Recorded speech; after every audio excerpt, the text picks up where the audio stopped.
አሁን የገቡት ናቸው አይደል አባትሽ? አዎ ልብሱን ቀይሮ ይመጣል። እሺ ግን ግርማ ሞገሳቸው በጣም ያስፈራል። አባዬ በጣም ጥሩ ሰው ነው። ስለዚህ ምንም ያስፈራ ነገር የለም። እንዴት ነው ቲቪ አባት? ቆይ ፍቅረኛ ነው ያልሽው ይሄንን ነው? አባዬ ተዋውቀው ፍቅረኛ ነው ቃዲስ ይባላል። እና ደግሞ ረጅም ጊዜያችን ስናወራ ይረጋጉ የቢ አባት። ምንድነው የቢ? ስፈልግ ነበር እንኳን ቤቴ ድረስ መጣ። ምንድነው የቢ አባት? አባዬ ያውቁኛል እንዴ?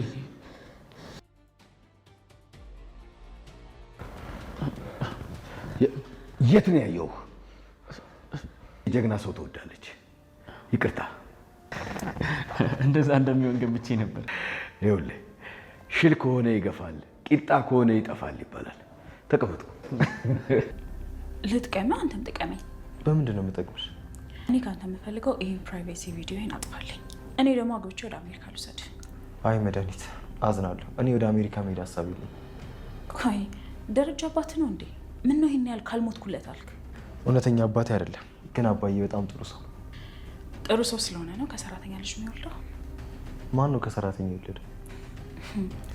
ልታወጣጣኝ አላቅም ልትል ነው ይሄንን? አዎ አላውቅም። ኧረ እባክህ ደረጃ የሰላም ልጅ አባት መሆኑን አላቅም ልትለኝ ነው? ምን ማለት ነው? ቆይ ምን ይዛብኛለሽ ብሎ ነው ታዲያ ቪዲዮ ቅረጽልኝ ያለክ? ንገረኝ እንጂ ምን ይዘጋሃል? አባዬ አልናገርም ያለው ለዚህ ነው። የሰላም ልጅ አባት አባዬ ነው። ይህንን ማመን አልችልም። ይቅርታ መድኃኒት አልነገረኝም ማለት እንዴ? ለምን ብለህ አባዬ እንዴት? ቆይ ከሰላም ሁለት ልጅ አይከብድም? ፈልጌው እኮ አይደለም ናታን። አባዬ በፍጹም ይሄን ነገር አልጠበቅኩም። ሰላምም አንተም እማዬን በድላችኋታል። መድኃኒት ልክ ነበረች። ናታን ቤተሰብ እንዴት ናቸው አላችሁ ወይ? አንደን እግዚአብሔር ይመስገን። እንግዲህ ዛሬ ከላይክ ጀምሩኝ እያልኩ ከሰብስክራይብ ጀምሩኝ እያልኩ ጠይቃችኋለሁ። በትትና ላይክ፣ ሼር፣ ሰብስክራይብ ማድረጋችሁን አትርሱ ውዶች። የአበረታቱኝ አዲስ ጀማሪ ነኝ። እንግዲህ ዛሬ በመቀጠል ናታን እውነት ለመናገር እንደ ዛሬው አዝኖ አይቼው ማላቅ እውነት የምር ነው የመሰለኝ ማለት ነው። በጣም ነው የተከፋው። ሲስቅ ሲደሰት ወይም ሌላ ነገር አባዬን ሲያጽናና ነበረ የምሰማውና ጋሽ ደረጀ ይህን ያክል አልጠበቀውም ነበረ። ይህን ያክል ሰው ካልጠበቁ ሰው ጋር ከአንድ ያሉ ሁለት ልጅ ወልዱ ሲያገኘው በጣም ነው የተሰማው። እማዬን ተጫውታችሁባታል አባዬ፣ አንተና ሰላም በጣም ነው የተጫወታችሁባት በጣም።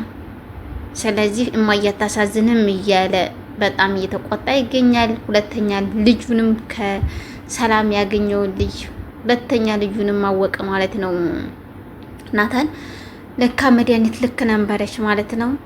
እኔ መድኃኒት እንደዛ ያደረኳት በስህተት ነው ማለት ነው እያለ እየተናገረና እያዘነ ይገኛል። ቤተሰብ እውነት ለመናገር ሰውን ካልጠበቁት ቦታ ላይ ሲገኝ በጣም የሚሰብረው በጣም ነው ውስጥ የሚሰብረውና አያደርገውም። አባዬ መቼም የሰላም ልጅ አባት አይሆንም እያለ ሲመካበት የነበረው ነው። በጣም ራሱ አያደርገውም። እኔም ወለደው ሁለተኛ ከማየ ሌላ ሄዶ መውለድ አይችልም እያለች ነበረ። የአባዬ ልጅ ይሆናል ብላ አልጠረጠሩም ነበረ። ጋሽ ደረጀ ግን ከአንድ ሴት እንዲያውም በሚስቱ ላይ ሁለት ወልዶ መጥቷል ማለት ነው። በተዳራይ ሆስላታ ወንድ ማለት እንዲህ ያለ ነው። ትዳር እያለው ምን የመሰለች ሚስት እያለችው እውነት ማርታን የሚያክል ሚስትን ብቻም ሳይሆን እናትም እህትም ሁሉም ጭምር ናትና እስካሁን ድረስ ባለው ነገሮች ውስጥ ሳትጠራጠረው ከአንድ ያሉ ሁለት ልጆች ሲወልድ የኔ ደረጀ መቼም አያደርግም እያለች ነበር የምትመካበት። ዛሬ ግን ከአንድ ያሉ ሁለት ሲያስረክባት ምን እንደሚሰማ በጣም ነው ከባድ ነገሩ ማለት ነው። እስከዚህ ድረስ የምትሄድለት ሚስት አለችው ነበረ።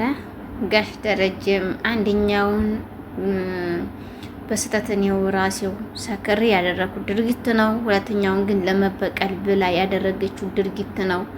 አንተ ልታምን ትችላለህ ናታን፣ ግን ማርታን እንዴት አድርጌ ነው ማስረዳት? እንዴት ነው ልታመኝ የምትችለው? በጣም ከብዶኛል። በጣም ሰላሜን ነስቶታል ከምነግርህ በላይ ይሄ ነው ከባድ የሚያስጨንቀኝ ያለው እያለው ነበረ። እኔ ችግር የለም ግን ወደ ሀገሬ መመለስ ፈልጋለሁ፣ ወደ አባቴ ዘንድ መሄድ ፈልጋለሁ፣ ቤቶች ዘንድ ይሄዳለሁኝ እያለ እየተናገረ ነበረ ለዳጣ ራሱ። መድኃኒት አንተ አታውቅም፣ የማታውቀው ብዙ ነገሮች አሉ። ደረጀ የሰላም ልጅ አባት መሆኑን ታውቃለህ እያለችው ነበረ። እኔ አላውቅም፣ ውሸትሽን ነው ውጭልኝ እያላት ነበረ። አልወጣም ግን እነግርሃለሁ፣ ምክንያቱም ጋሽ ደረጀ ከሰላም ወልዶላታል። ስለዚህ አሁኑ ልጅ የሰላም ልጅ የደረጀ ልጅ ነው። እንዴት እንደዚህ ይሆናል? ምንድን እያወራሽ ነው? የምታወሪን አታውቂም እንደ አንቺ እያለ እሷን ራሱ በጣም እየተቆጣት ነበረ። ምንም ብትለኝ ምንም አልሰማህም። ስለዚህ ያለውን ነገር እውነታው ይሄ ነው። ትክክለኛውን ምክር ከሆነ ሂድ፣ ማከር ከሆነ ደግሞ እኔ አውቃለሁ እያለችው እያስፈራራችሁ ነበረ። ቪዲዮውን ታጠፋልኝ እንደሆነ አጥፋልኝ፣ ካላጠፋልኝ በቃ የራሴን ውሳኔ ወስናለሁ እያለችው ነበረ። የፈለግሽውን አድርጊ፣ እኔ ግን ቪዲዮውን አላጠፋም።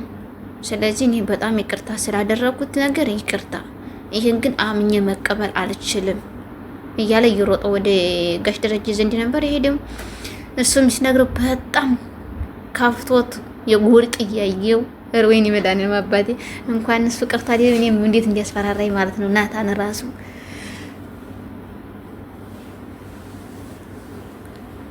እንደዛ እያለው ነበረ። በመጨረሻም በቃ እንደዚህማ ከሆነ ለምንድን ነው ይሄን ልታደርግ የቻልከው አባዬ?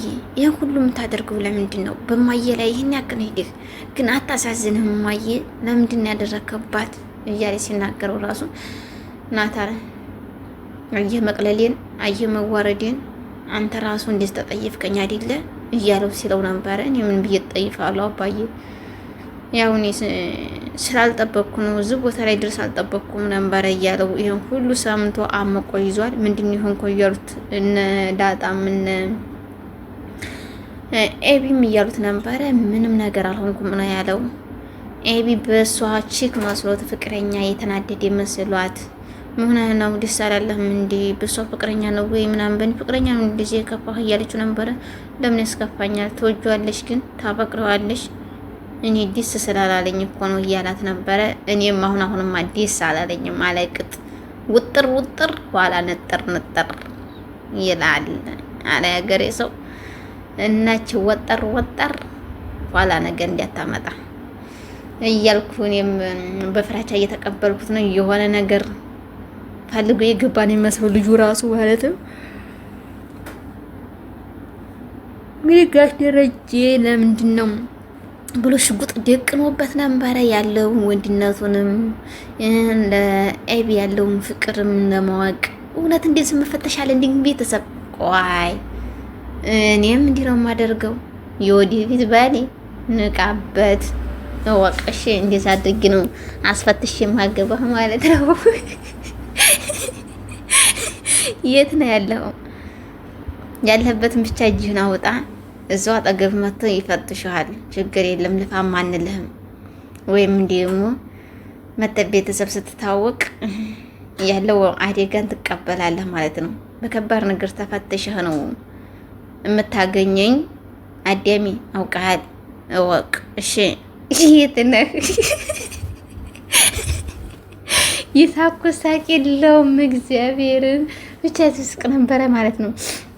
ከዛ ሊወጣም ፈለገ ሊሸሽም ፈለገ። ከዛ ብሞት እኮ አንድ ነኝ ብሎ ኋላ ደግሞ መጠንካሩን ያዘ ማለት ነው። እሷም ሞጭጫ ያዘችው ኤቢ። ምንድነው እንደዚህ የምታደርገው አባዬ? ምንድነው ሆነው? ምንድን በማምላክ ስም በጣም እሷም ስትጨነቅ እሱም በሽጉጥ እንኳንም አገኘው። ታቀኛለህ ወይ ከዚህ ከፊት? አዎ አውቃለሁ፣ በሆነ ቦታ ይቻለሁ ሲለው አላዩኝም ብሎ ግጥም አደረገ። በመጨረሻ ላይ ሲያዋጣው ብታዩኝ እሳ ታዲያ ልዩት ነው ለቅቄ መህር ነው አለ። ለቅቄ ሄድ ያለው ካልክ ስማ፣ የወደፊት ባሌ ካለህ ማለት ነው ስማ፣ እኔ ስነግር ለቅቄ ሄድ ያለው ካልክ አሁን ጀምር እንደገባ ጥርግ በል ሳላቅህ ማለት ነው። ግን እስከ ህይወት ፍጻሜ ድረስ አብሬሽ እኖራለሁ። እስከ ህይወት ፍጻሜ ድረስ መቼም ቢሆን በመጣው ነገር ሁሉ ጋፈጣለሁ። መቼም ቢሆን አንቺ ናቶም ካልሽና አለበለዚያ ጭራሹንም ወደፊት የቀርቶ አይደለም ወዲያ ካል ልትቀላቀል ቀርቶ አይደለም ወደፊት እንድትቀርብ ማለት አይደለም በዚህ ሁኔታ ውስጥ ማለት ነው እያለው ነበረ። መጨረሻ ላይ ብሞትም አንድ ነኝ ብሎ ለጋሽ ደረጀ ነገረው። ጋሽ ደረጀም ከትብሎ ስቆ እኔ እኮ እንዲህ ያደረኩት የምን ያክል ጀግና እንደሆንክ ለማየት ምን ያክል እንደምታፈቅራት ምን ያክል እንደምትወዳት የምን ያክል መስዋዕት ትከፍላታለህ ብዬ ለመፈተሽ ነው አለው። ሰማችሁ? ለካ እንደዚህ ፍተሽ አለ ማለት ነው ሲለው አይ አባዬ የኤቢ አባት ኧረ ችግር የለም እኔ እኮ ደግሞ ምን አጥፍቼ ነው ብዬ ምናምን አለና ቃስላሳ አለ ማለት ነው። መድኃኒት በዛ አጋጣሚ የሆነ መድኃኒት አድርጋ ከእንጀራው ጋር ቀምማ ለናታን ልታበራው ነበር። ናታንን አደጋ ላይ ልትጥል ውሃዬም አብራ ልብስ ብላ እየበላይ ትገኛለች ማለት ነው። እንዴ ሳቁሳቅ እንዲያበ ያለቻት አልበላም ከዛ አሜሪካ ለህር ነው አሜሪካ እየሄዳለሁ ብላት ነበር የነገረቻት ማለት ነው። ምንም ነገር እንዳትነኪሽ ስትላት እሷ ስትከታተላት ልትበላ ዘወር ስትልባት ሲል ተከታታ ሄዳለች። አሁንም መድኃኒት እንደዛም ስትላት አሁን ተከትላ ስትል ይዛ ግብታ ብላ ናታንን ካብላ ስትለው አልበላም ሲላት እኔ እኮ በላለሁ ብላ ቁጭ ብላ ሲበላ አንቺ ስበይማ እኔም ቀና ሁሉ እሱም ተነስቶ ተለኩሶበታል። መድኃኒቱን እየበሉ ይገኛሉ ማለት ነው። በቀጣይ ባዲስ ከምንገናኝ